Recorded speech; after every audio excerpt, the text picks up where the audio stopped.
Okay, so it's great to be with everyone today. My name is Ari Heistein, and I had the pleasure of working on these reports with the CEP team. Today's session is going to focus on the report we published on the telecommunications industry in Yemen, which is a very unique industry in ways that make it a top priority for the Houthi regime. Next slide, please. So, at a dismal time for Yemen's economy, after more than a decade of instability, the GDP per capita stands at about $700. One of Yemen's few productive industries, energy exports, have now ground to a halt due to the Houthi policy, which says that if they don't get a cut of the proceeds, then there will be no pie. Long before Israeli shipping was targeted by the Houthis, Yemeni government shipping was targeted. The Houthis attacked ships and terminals around Yemen, which were being used to export Yemen's energy from areas under government control. And this is one of the issues which they say they want to resolve in negotiations. Until it is resolved, since this is a finite resource, the Houthis do not want to see any of Yemen's oil or gas exported. The result is, of course, increased economic pressure on the government of Yemen, which is already dependent on external sources of economic assistance for its survival. Despite the terrible economic state in Yemen, there has been a remarkable growth in the field of telecommunications. Over the course of this war, use of cell phones and the internet continues to grow. This would appear to be a positive development involving greater access to information for Yemenis. But of course, the Houthis have found a way to leverage this to serve their extremist ends. As a side note, I want to say in no uncertain terms that the case of the telecoms industry exemplifies the reason for Yemen's economic misery more so than any Saudi bombing campaign. It would be impossible to run any sort of normal business in the Houthi-held areas where more than 20 million Yemenis live without constant shakedowns and threats of confiscation. Ultimately, their control over the use of force and exploitation of the justice system means that Yemenis under their rule are doomed to crushing poverty for the foreseeable future, regardless of how much humanitarian assistance is delivered. Any profitable industry will be extorted or expropriated by the Houthis. So, on that optimistic note, I want to do a 2-minute overview of where the telecoms industry featured in the previous webinar on tariff finance and procurement. Next slide, please. So just reviewing quickly a slide from the previous webinar, you can see that Yemen's mobile network operators are involved in schemes used to raise money for terrorist groups. In this case, it's Hamas and Palestinian Islamic Jihad. They're essentially serving as a financial channel where the Houthis encourage the population to call or text a certain number, and then 100 riyals of their credit with that MNO are then transferred to the fundraiser. Next slide, please. In addition, on the procurement section of the previous webinar, we discussed the Houthi Ministry of Interior's former procurement chief, Abdallah al-Shair. Al-Shair was appointed by his brother to the role of chairman of several companies confiscated by the Houthis. He then squeezes the companies under his control to collect funds which are used for procurement, and at times the companies themselves may serve as fronts for procurement. As you'll see in the section of this slide with a red circle around it, telecommunications companies are also part of al-Shair's portfolio. Next slide, please. But now, zooming out, let's take a broader look at Yemen's MNOs. And what you can see here is that Yemen Mobile is the dominant player in the market, with two mid-sized competitors being Sabaphone and MTN or Utelecom. What you'll see in the next couple slides is that the Houthis have appropriated all of the major players, either in their entirety or in part, and have managed to do so in distinct ways for each company. Next slide, please.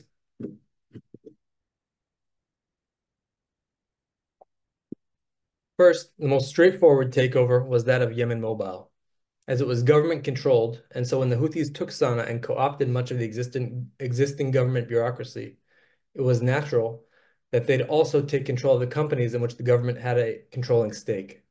Yemen Mobile falls under the authority of the MTIT, or Ministry of Telecommunications and Information Technology. And so during the time of the Houthi-Saleh alliance, it was actually in the hands of people like Jlidan Mahmoud Jlidan, who are actually more Saleh loyalists than they were Houthis.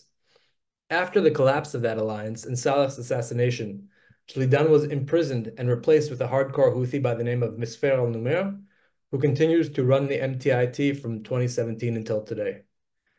But in the Houthi worldview, it is not enough to have official bureaucratic control of an institution. It must also be infiltrated and controlled by loyalists, as if it is a hostile entity to be subverted.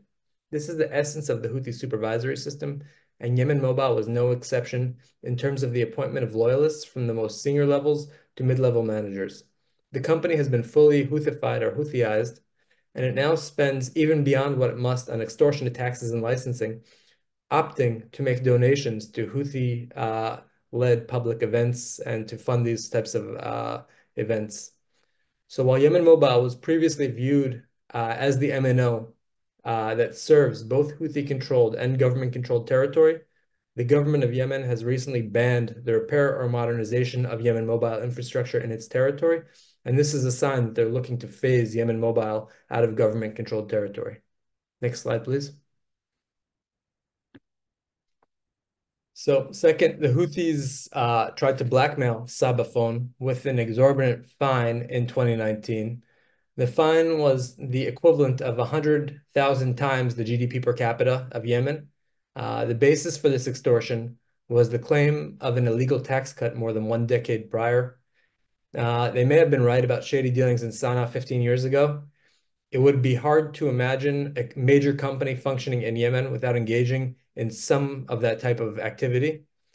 But the fine was clearly an effort to either extort or expropriate the company, though the owners chose a third option, which was to flee Sana'a and then headquarter the company in Aden. Since then, Sabaphone has split into two. There is Sabaphone Aden and Sabaphone Sana'a. Each presumably offers services to the residents in the areas under the control of the respective governments. Sabaphone Sana'a is controlled by the former Houthi procurement chief Abdallah al-Sher, and it likely remains the larger of the two Sabaphones in light of the population differences or the difference in population size between the two territories. Since then, Sabaphone Aden's infrastructure has been targeted by Houthi military attacks, and this is part of a concerted effort to maintain the Houthi monopoly on telecommunications by preventing the emergence of companies that provide alternatives which are not under their control. Next slide, please.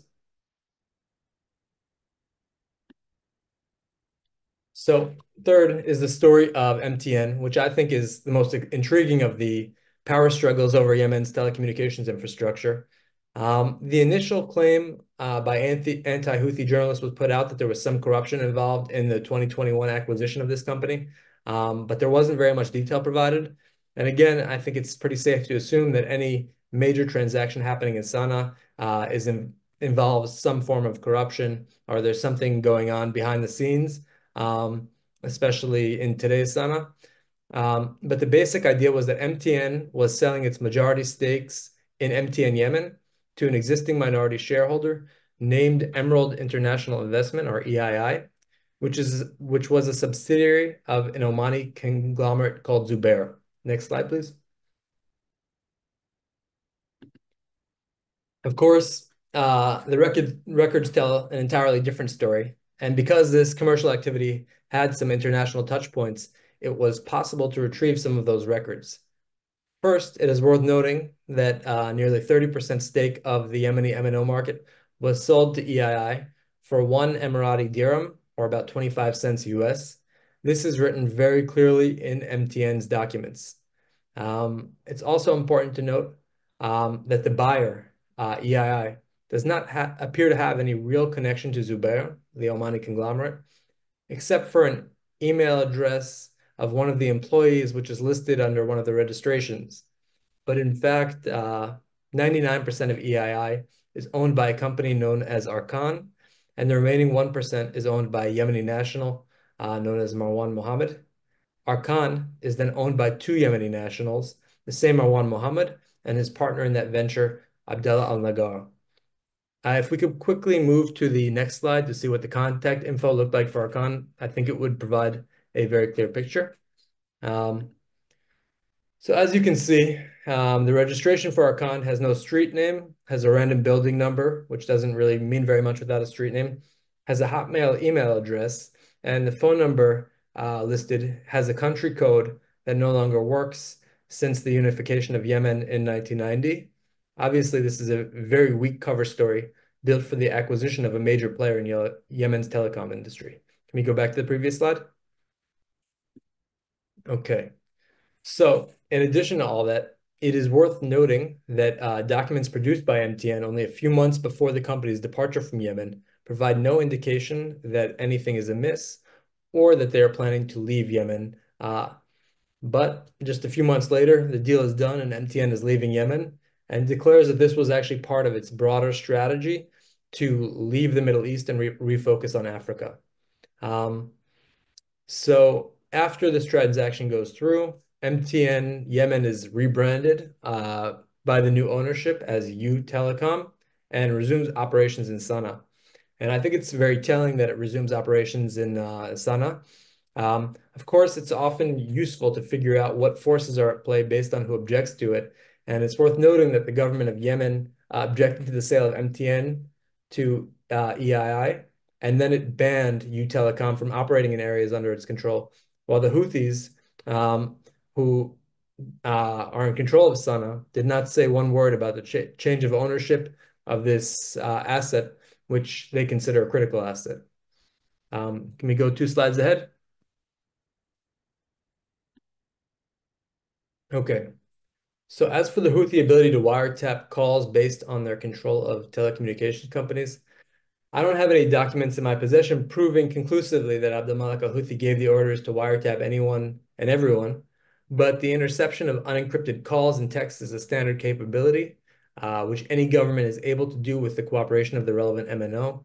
This is true for autocracies like Russia and Iran, as it is for democracies like Norway and France, but the difference is that in democracies it requires a warrant. The quotes on the slide indicate anti-Houthi journalists in Yemen suspect that this capability exists and is being abused by the Houthis. Based on my assessment of the Houthis, if they have the capability, they'd abuse it. And if they didn't have that capability for whatever reason, they would acquire it. So this brings us to the next subject, which is Houthi spyware. We can go to the next slide. Recorded Future is a well-known firm dealing with cyber threats, and in May 2023, they released a report on the Houthis. They noted that the Houthis are using weaponized links to target Android-based cell phones. The assessment that the Houthis were behind this activity was based on two things. Number one, who was targeted. These were targets that the Houthis would be interested in. And number two, the fact that the Houthi-controlled infrastructure belonging to the MTIT, the Ministry of Telecommunications and Information Technology, was being used in the attacks. So I think it makes sense to ask the question, why would they need spyware if they already control the telecommunications companies? There are a few possible reasons or scenarios why the Houthis would still need to use spyware.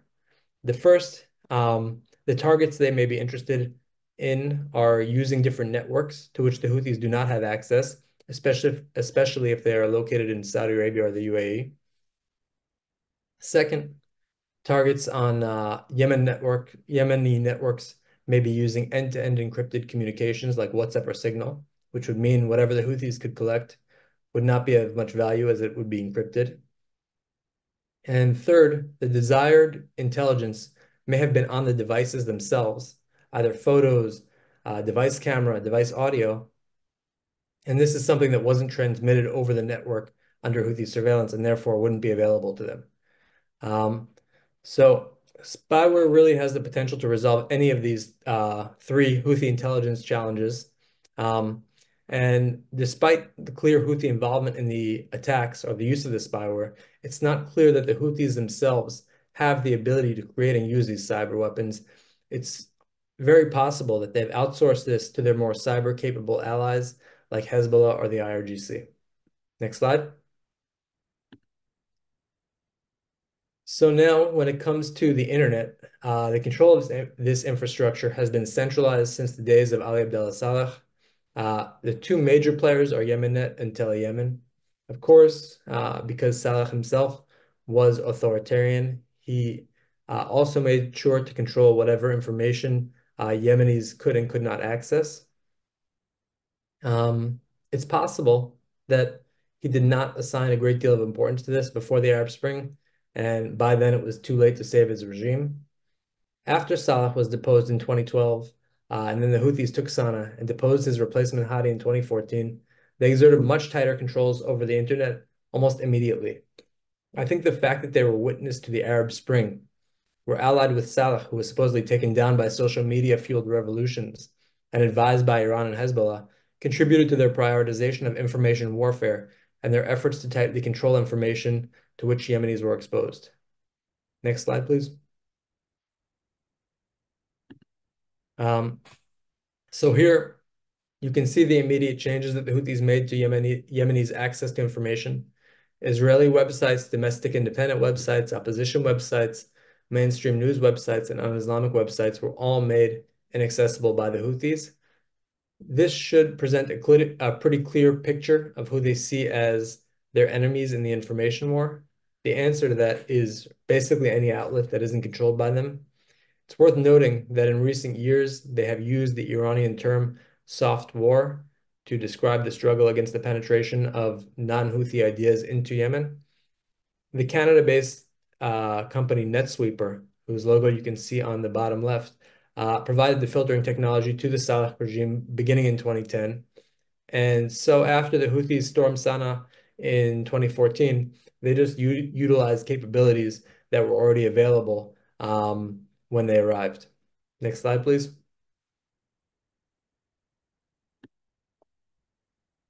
Of course, over time, the Houthis' war on the open internet moved from defense or denying access to offense actively monitoring, and they acquired deep packet inspection capabilities, which enabled them to not only block, but now to more actively or closely monitor and control Yemen's internet.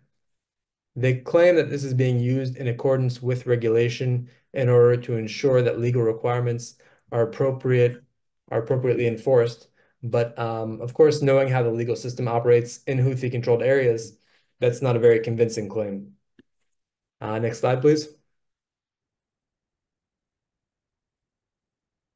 Analysts have suggested that the Houthis seek to strike a delicate balance between limiting their population's access to outside information and enjoying tens of millions of dollars in potential revenues that they can reap from the control of the country's two main ISPs.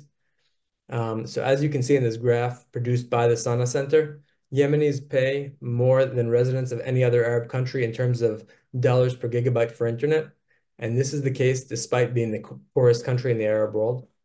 In exchange for this jacked up price, they enjoy some of the slowest internet in the world, probably in the bottom five.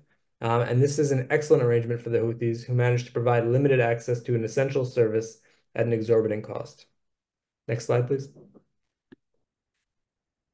So now that we're on the subject of cost, the UN report on this subject sheds a great deal of light on the issue. On the top of the slide, you can see an assessment that the Houthis receive about $160 million per year from telecoms companies. This is an enormous amount in Yemeni terms and may equal around 10% of the Houthis' annual budget, which is estimated to be in the ballpark of $2 billion. Beneath that, you can see an estimate that they are taking over $20 million from each telco, and this may not include the mandatory 1% donation of all revenues that telecommunications companies must make to the Fund for the Welfare of Martyrs' Families, as listed in the second bullet. So in addition to that, the Houthis use their control of the MNOs to send millions of text messages to Yemenis soliciting donation from an impoverished people. Like we said, the GDP per capita stands at $700. And this is like the ones we saw for Hamas and Islamic Jihad, which were trying to raise funds from the general public. And in addition to using this tactic to fundraise for Palestinian terror, they also use the same tactic to collect contributions to support their war efforts, whether it's their missile force, their air force. They're using the same text messages in order to raise funds from the public. Next slide, please. So this slide is really more on the policy side of things than it is on the, I guess, technology side of things. But it's more focused, I would say, also on Washington than it is on Sana. Um, but what's important about this slide is that it shows that there is definitely a precedent for sanctioning individuals involved in using technology for censorship and to commit human rights abuses. While neither of these executive orders um, on the slide have been directed at Yemen specifically and instead focus on Iran and Syria, the US government ought to consider sanctioning the entities and individuals involved in exploiting Yemeni infrastructure to advance the Houthis' extremist aims.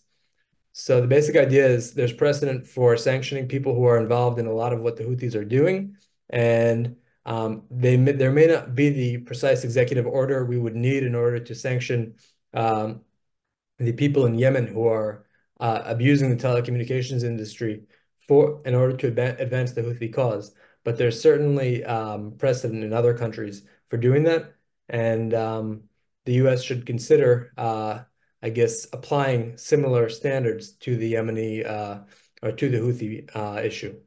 Next slide, please. So, while it's essential to punish those responsible for the exploitation of Yemeni telecommunications on behalf of the Houthis, it is also important to avoid steps which would further isolate Yemenis from outside information. They already live in an information bubble created by the Houthis, and further disconnecting them from the outside world will only enhance the Houthis' position as the source of reliable information for the Yemeni public. Um, One of the major opportunities that has been missed, in my opinion, is the creation of alternative telecoms infrastructure, which circumvents Houthi control. Doing so would go a long way in denying the Houthis profit and enhancing Yemeni's access to information beyond Houthi approved materials and protecting the Yemenis from relentless surveillance of the Houthi regime. I hope this presentation was useful in clarifying what a strategic asset Yemeni telcos are to the Houthis and why whoever seeks to hasten the decline of this radical group should want to see this issue addressed more seriously. Thank you.